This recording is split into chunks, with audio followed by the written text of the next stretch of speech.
Hello everyone, আসসালামু আলাইকুম।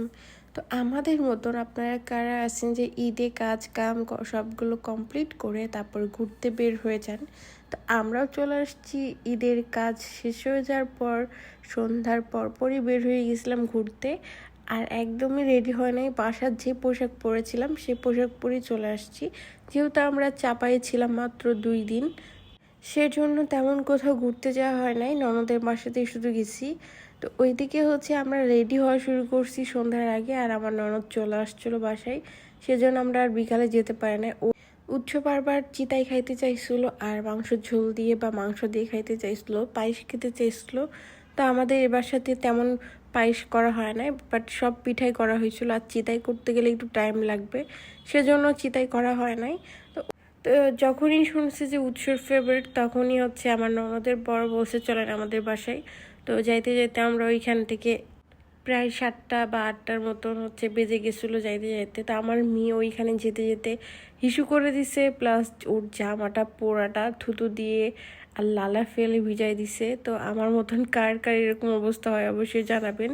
আমি তো নতুন মায়ের জন্য সেরকম অভিজ্ঞতা নাই, আমি কোনো ড্রেসও সাথে নিয়ে যাই নাই, একটাই ড্রেস নিয়ে গেছিলাম। তো যার পর যেহেতু ওখানে অনেক পিচি ছিল, মানে 2 জমজ পিচি আছে, ওদের জামা পরাই দিছি, কোনো সমস্যা হয় নাই। আমরা সবাই রুমের মধ্যে আড্ডা দিচ্ছিলাম, আর আমার ননদের শাশুড়ি চিতাই বানাচ্ছিল। অনেক বেশি ভালো লাগলো যে আমরা যাওয়ার সাথে সাথে আমাদেরকে বসাই বলছে তোমরা বসো, আমি চিতাই বানাই নিয়ে আসছি।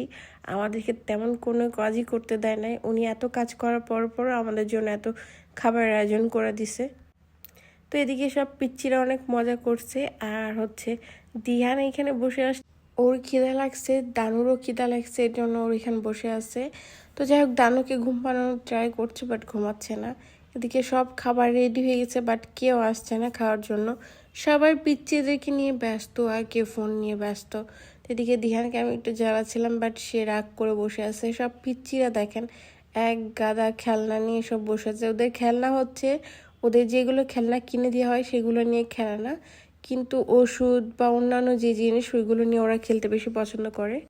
এবারের কোরবানিটা অন্যরকম একটা ফিল গেছে, কারণ ওইখানে সবাই ছিল। আর রাজশাহীতে যখন ঈদ করি বাসাতেই থাকা হয় সারাদিন, সন্ধ্যার পর বা বিকালে একটু ঘুরতে বেরো হয়, রেস্টুরেন্টে যাই, খাই দাই আবার চলে আসি। বাট ওখানে ফ্যামিলি মেম্বাররা সবাই মিলে একসাথে সন্ধ্যার পর বসে থাকা বা এটা ওটা করা ভালোই লাগে এগুলো। আমি কখনো ওই গ্রামে ঈদ করি নাই, এই ফার্স্ট টাইম ঈদ করা হয়েছে, ভালো লাগছে। আমার ননদটা 2 বাচ্চা পালতে পালতে ওই আরও পিচ্ছি হয়ে যাচ্ছে। এমনিতেই ছোট ওই, কিন্তু আমার ছোট, কিন্তু 2